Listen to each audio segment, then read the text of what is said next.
What the hell? Oh, chapter's out, right. I slept down here last night so I can get prepared. Alright. Battle stations, let's do this! Suit! Tie! Pants! Close enough. Let's do this. Intro!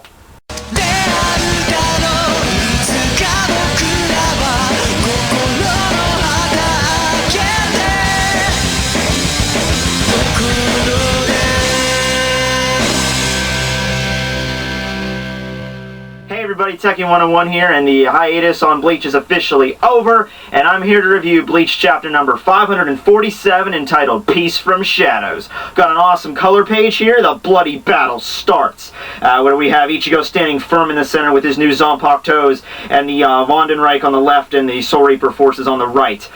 Warning though, there is actually a very small amount of blood in this entire chapter, so... Lies! So we start off with Ichigo. I suppose he's still in Nimai's palace, going over to pick up his new Zanpakuto. That's all we get to see of Ichigo in this chapter, though I really want to play the karate music over it. Copyright, so you'll just have to deal with this. You're the best around. No one's gonna ever keep you down, Ichigo. Except all those times people almost kill you. Okay, so the actual chapter starts off with the Vandenreich standing firm and triumphant as their entire Shadow Dimension city just appears and takes over the entire Soul Society, or the Seirete anyway. It's pretty much, it's been confirmed it's not the entire Soul Society, because remember way back in the Fullbringer arc, Rukia kind of mentioned, like, oh, the Rukon district is now part of the Seirete, but in this chapter, all we really get is just the Seirete being encapsulated by the Shadows or the Ice Dimension or whichever, with the awestruck Shinigami standing around watching this horrible spectacle unfold before their eyes. Oh my Rio. Yes, sir! The entire Seirete has been encapsulated by shadows! What horrible trickery is this by the Quincy? No, look! It's 5 o'clock! Sir? Dude, I think that's like the first clock I've ever seen in this entire place. Screw it, we're done for the day. Who wants to go to happy hour? Yeah, Jaeger bombs, count me in, man. To hell with all this Phantom Empire crap. If I want that, I'll go watch Star Wars Episode 1. We get a quick panel of some of the lieutenants and captains witnessing this spectacle before we cut over to Shunsui and Nanao, who I guess are in the 1st Division barracks witnessing all this going on. Shunsui states that he was expecting them to do a surprise attack again, although he was never expecting them to do something this large that would completely eliminate their advantage. He doesn't really go into elaborate what this advantage is. I guess he's simply implying home field advantage, like maybe he rigged the Seirete in some way, or he figured out some way to use that to his advantage, because the Vandenreich had to invade their home base earlier. They just were completely caught off guard, but now that they know that we're going to do this again, he thought he had them on the element surprise, but, you know, their entire city overtaking your buildings in the most literal sense possible probably was the last thing you were friggin' expecting. Over to where Ukitaki's residence is. I don't think it's his 13th Division barracks. I think it's just that, you know, that random house next to a pond we see always Ukitaki at, but it's never been stated if that's the barracks or if that's just where he lives. But Kioni and Kotetsu notice the change in the Seirete, and they go to inform Captain Ukitaki about it. Unfortunately, he's meditating in front of the Mazo statue right now, so it's probably going to be a couple of minutes. We didn't see what's going on in the Research and Development Department, and needless to say, it's a little bit hectic here. I can't see anything! I can't see anything! Oh dear God, I can't see anything! Hyosu, shut up, back on! I can't see anything! Maybe because your eyes are shut, dude. Okay. Well, that's a lot better. But, yeah, these numbers really don't add up, man. I think the entire Seirete is screwed. Well, the numbers you see there are probably correct. Yeah, I know, but I just don't get one thing. If the entire Seirete is being taken over by the Vandenreich city, then why hasn't this place been taken over by the Vandenreich... You just had to say it, didn't you? I'm sorry, Akon, I just think that you had to say it, you fucking jinx!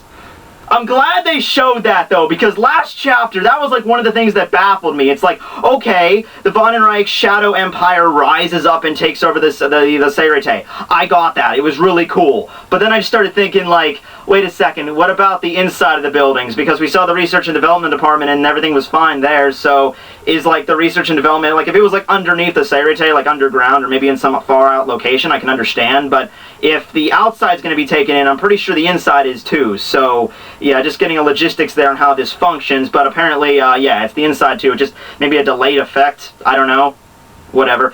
We get a really freaky close-up of Hyosu's face, which I never wanted to see in this entire world, but thanks, Kubo, for making us wait 2 months for that atrocity. We got over then to Yuha Baku standing triumphant over the entire Seirite. Uryu and Haswalt are no longer next to him, so we're going to see where Haswalt went in a couple of pages. Uryu, on the other hand, though, I have no idea where he went. Maybe he went to go finally kill Mayuri for the last time. Actually, that would make a lot of sense considering.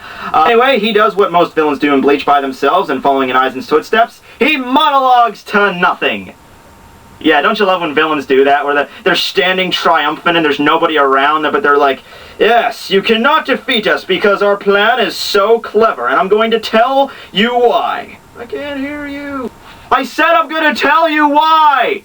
Okay, so first major plot point. Yuha states that after the major battle 1,000 years ago with the Soul Society, they couldn't stay in the human world anymore. Okay, that is implying right there that the human world was where they were originally from. Does that mean every Sternritter was from the human world?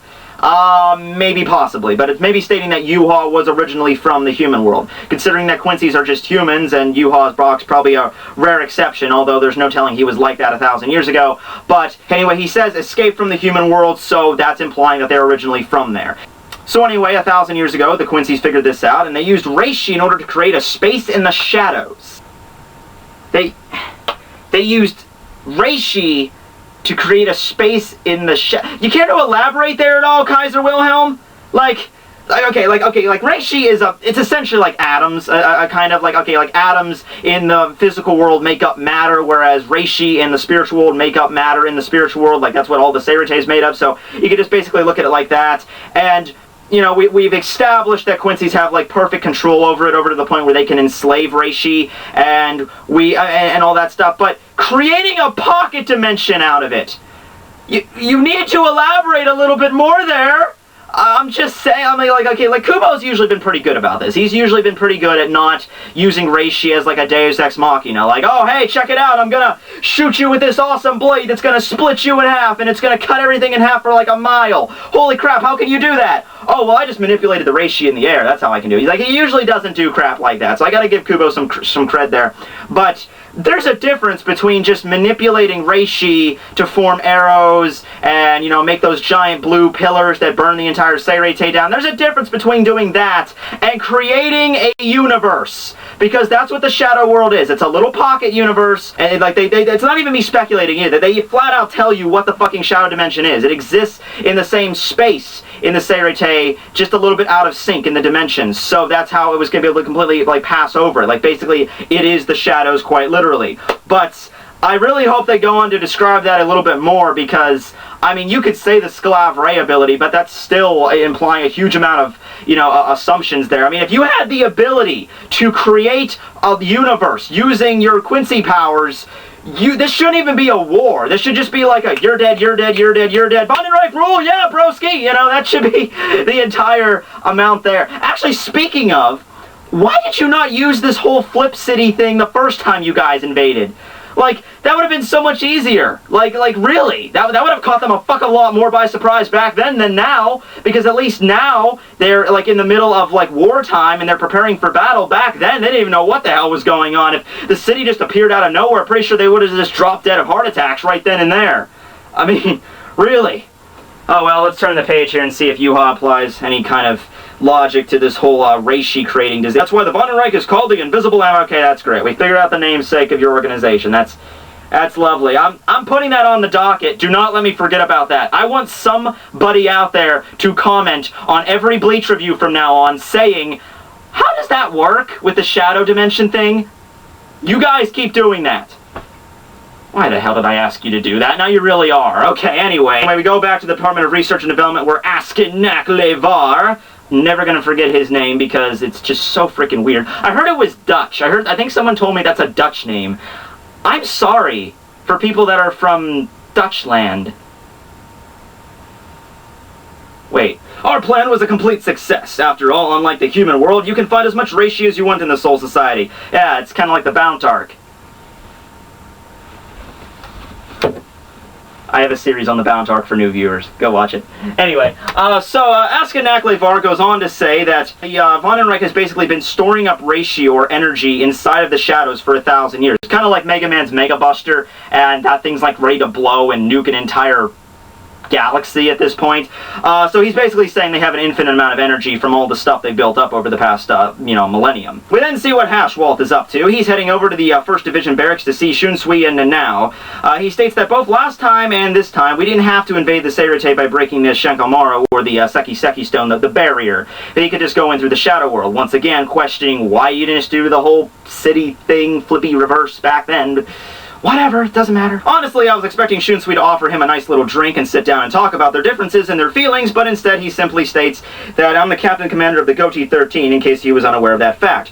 Hashwalt was aware of that fact, right there. Right there. That is important. That is important how he knew that.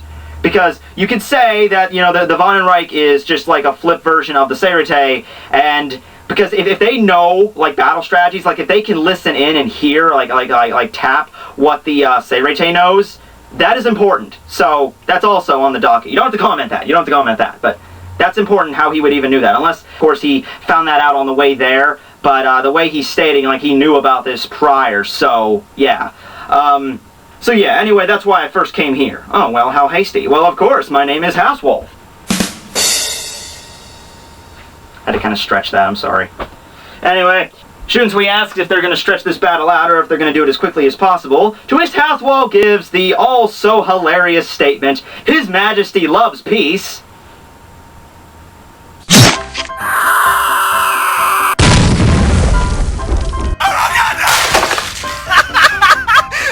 His fucking face, man! Oh, no, that shit is priceless! Sure he does. He prefers hard fights to be fought short. Yeah, the last invasion took place over a course of 20 chapters, around there, with a lot of people dying, with the battle even him stating was going on longer than expected. That's why his order was to instantly annihilate the whole enemy army.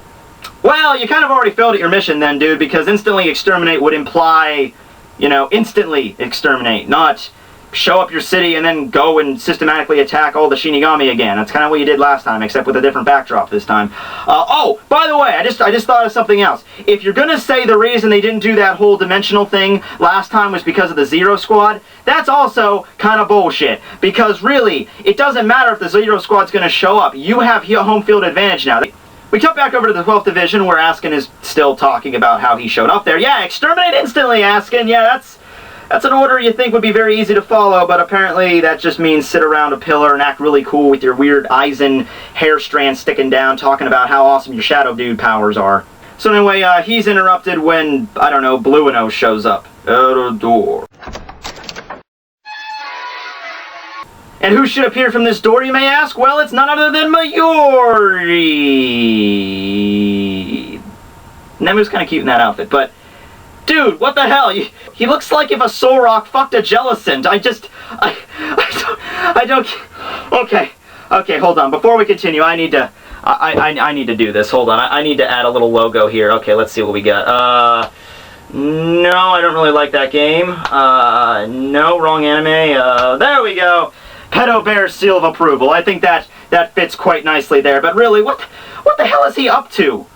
I'll tell you what he's up to. He's trying to steal my title as the weirdest stressed mad scientist on the planet. Well, I have to tell you, Mayuri, I won that title 3 times in a row, and I guarantee you will not win this time with a simple No, okay, Caesar, calm down, dude. You're still, I guarantee you are still the creepiest fuck mad scientist in anime and manga. Just, it's cool. Just forget about it.